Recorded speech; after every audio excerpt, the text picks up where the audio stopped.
BP check பண்ணி பார்க்கும்போது எல்லாருமே மேல இருக்கிற நம்பர், கீழ இருக்கிற நம்பர் இந்த 2யுமே பார்த்து, ஆஹா! அளவு கரெக்ட்டா இருக்குன்னு சொல்லி சந்தோஷப்பட்டுக்குவாங்க. ஆனா உண்மையான வில்லன் யாரு? அது எங்க இருக்கான்னு தெரியுங்களா? அத பத்தி தான் இந்த வீடியோ வாங்க பார்த்துரலாம்.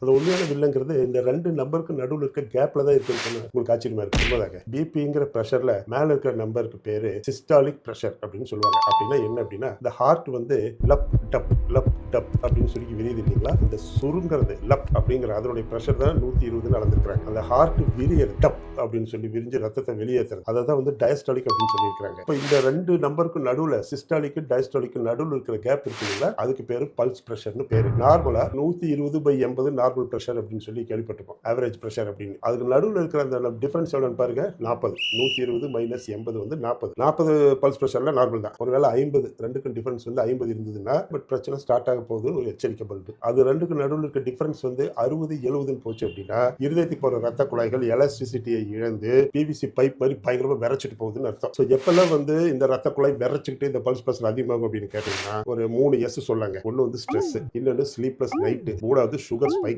என்ன செஞ்சா இந்த பல்ஸ் பிரஷர் கம்மியாகும்? வாக்கிங், நடைப்பயிற்சி. ரெண்டாவது சுகர் கண்ட்ரோல். மூணாவது நல்ல நிம்மதியான தூக்கம். ஒரு நாளைக்கு 7-8 மணி நேரம் தூங்கணும். இப்போ உங்க பிபி நீங்க எடுக்கிறீங்க, செக் பண்றீங்க, ரெண்டுக்கு நடுவில் இருக்கிற கேப்பை கால்குலேட் பண்றீங்க, கமெண்ட்ல சொல்றீங்க. பாப்போம் உங்க ஹார்ட் யங்ஸ்டர் யூத்தா இல்ல ஓல்டா பூமரா பார்த்துருவோம்.